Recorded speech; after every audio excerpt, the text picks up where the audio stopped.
येत्या 22 सप्टेंबर पासून शारदीय नवरात्रीला सुरुवात होत आहे। अश्विन महिन्यात घटामध्ये देवीची स्थापना करून अखंड दिवा प्रज्वलित करून आदिमायेची 9 दिवस मनोभावे पूजा करणे म्हणजेच घटस्थापना किंवा नवरात्र उत्सव होय। शारदीय नवरात्र अश्विन महिन्याच्या शुक्ल पक्षाच्या प्रतिपदा तिथीपासून सुरू होतो आणि नवमी तिथीला संपतो आणि नंतर दसरा साजरा केला जातो। नवरात्रीचं हे व्रत करून दुर्गामातेची पूजा केली जाते। घटस्थापनेलाच कलशस्थापना असं सुद्धा म्हटलं जातं। नमस्कार मंडळी, तर आजच्या व्हिडिओमध्ये मी तुम्हाला घटस्थापना करताना आपल्याला कोणकोणत्या गोष्टींची काळजी घ्यायची असते की जेणेकरून आपला घट दाटसर, हिरवागार, टवटवीत आणि छान उगवेल। काही जणांच्या घटाला बुरशी येते, काही जणांचा घट पिवळा पडतो, काही जणांचं धान्यच उगवत नाही, काही जणांचं धान्य कुजतं। तर अशा समस्या प्रत्येकाला उद्भवतात। तर अशा वेळी काय करावे याची माहिती मी तुम्हाला आजच्या व्हिडिओमध्ये देणार आहे। त्यासाठी व्हिडिओ शेवटपर्यंत बघा। चॅनलवरती नवीन असाल तर चॅनलला सबस्क्राईब करा आणि व्हिडिओ जास्तीत जास्त लोकांपर्यंत शेअर करा। चला तर मग व्हिडिओला सुरुवात करू। आजच्या व्हिडिओमध्ये मी तुम्हाला ज्या टिप्स देणार आहे तर त्या टिप्स वापरून घटस्थापना केली तर तुमचा सुद्धा घट चांगला आणि दाटसर उगवेल। कारण जेवढा आपला घट दाट आणि चांगला उगवतो ते आपल्यासाठी शुभ असतं असं म्हटलं जातं।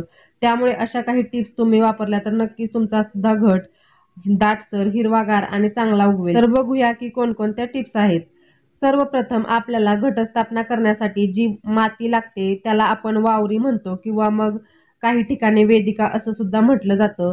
तर ही वावरी आपल्याला रानातली काळी माती घ्यायची आहे। बाहेरची पांढरी किंवा लाल माती वापरू नये।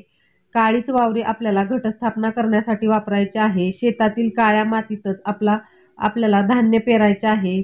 या काळ्या वावरीमध्येच आपल्याला धान्य पेरायचे आहे।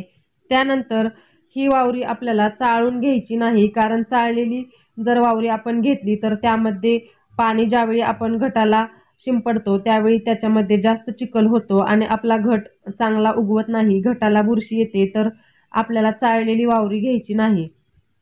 त्यानंतर आपण ज्यामध्ये घट बसवणार आहे त्यामध्ये सुरुवातीला वावरीचा जाडसर थर आपल्याला पसरवायचा आहे।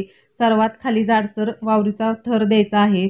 त्यानंतर खूप पातळ असा पण थर द्यायचा नाही। हलक्या हाताने वावरी आपल्याला जाडसर लेअरमध्ये पसरवून घ्यायची आहे। वावरी अजिबात दाबून वगैरे घ्यायची नाही। वावरी ही आपल्याला भुसभुशीत राहील अशा प्रकारे आपल्याला हलक्या हाताने वावरी पसरवून घ्यायची आहे।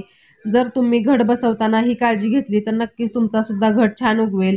घट बसवताना कोणी ताटामध्ये घट बसवतं, कोणी ताटामध्ये वरती पत्रावळी ठेवून त्याच्यामध्ये वावरी टाकून घट बसवतं, कोणी खोलगट भांड्यामध्ये वावरी टाकून असं सुद्धा घट बसवतं, तर कोणी केळीच्या पानांवरती असं सुद्धा बसवतं। तर प्रत्येक जण आपापल्या पद्धतीने घट बसवत असतं। तुम्ही सुद्धा तुमच्याकडे ज्या पद्धतीने घट बसवला जातो त्या पद्धतीने बसवू शकता। जी परंपरा तुमच्याकडे पहिल्यापासून चालत आलेली आहे त्या पद्धतीने तुम्ही घट बसवू शकता। असं काही नाही की ह्याच पद्धतीने घट बसवला पाहिजे। नंतर ज्या ताटामध्ये तुम्ही घट बसवण्यासाठी सर्वात खाली मातीचा जाडसर लेअर दिला आहे त्याच्यामध्ये मधोमध आपल्याला गडू ठेवायचा असतो। तो गडू घेताना सुद्धा आपल्याला जास्त मोठा पण गडू घ्यायचा नाही आणि जास्त छोटा पण गडू घ्यायचा नाही, कारण जास्त मोठा गडू घेतला तर त्या वावरीमध्ये व्यवस्थित बसणार नाही आणि तुमचा घट पडू शकतो। आणि जर छोटा गडू घेतला तर त्याच्यावर नारळ जो आपण त्याच्यावरती ठेवणार आहे तर त्याचं ओझं तो पेलू शकणार नाही। त्यामुळे तुम्हाला मीडियम आकाराचाच गडू घ्यायचा आहे। त्यानंतर तो गडू जो आहे तर तो वावरीचा एक जाडसर सर्वात खाली लेअर दिल्यानंतर तो गडू आपल्याला सेट करून घ्यायचा आहे की जेणेकरून तो गडू नंतर हलणार नाही किंवा त्याची जागा तो व्यवस्थित तयार होईल। त्याच्यामुळे तो गडू सुद्धा आपल्याला त्या वावरीवरती एका जाडसर लेअरवरती पहिली जी आपण लेअर देणार आहे त्याच्यावरती तो ठेवून द्यायचा आहे आणि नंतर पुढे प्रोसेस करायची आहे। त्यानंतर बघा, जे धान्य आपण घेतो ते धान्य अनेक जण 5, 7, 9 प्रकारचं घेतात। तुमच्याकडे जी पद्धत आहे त्या पद्धतीने तुम्ही घेऊ शकता। हे धान्य घेताना सुद्धा चांगले धान्य घ्यावे, तुटलेले फुटलेले धान्य घेऊ नये। त्यामुळे सुद्धा आपला घट चांगला उगवत नाही। जर तुम्ही फुटलेले धान्य घेतले तर ते धान्य उगवतच नाही। धान्य हे कडक असावे। बाजारामध्ये धान्याचे पॅकेट सुद्धा मिळते, ते पॅकेटमधील धान्य सुद्धा तुम्ही बघून घ्यावं। पोकळ धान्य घेऊ नये। भरीव कडक धान्य पेरण्यासाठी आपल्याला घ्यायचं आहे। पोकळ धान्य तुम्ही घेऊच नका। पोकळ धान्य निवडण्यासाठी एक पद्धत मी तुम्हाला सांगते। तर त्यासाठी काय करावे, एका भांड्यामध्ये पाणी घ्यायचे आहे। त्या पाण्यामध्ये जे घेतलेले सर्व धान्य आहे ते टाकायचे आहे. जेवढं धान्य पाण्यामध्ये वरती तरंगतं ते धान्य तुम्हाला घटस्थापना करण्यासाठी वापरायचं नाही आणि जेवढं धान्य त्या भांड्याच्या तळाला जाईल ते धान्य आपल्याला घटस्थापना करताना पेरण्यासाठी वापरायचे आहे. त्यानंतर धान्य आपल्याला जो आपण सर्वात खाली पत्रावळीवर जाडसर वावरीचा थर दिला आहे त्याच्यावरती हलक्या हाताने धान्य सगळीकडे टाकावे.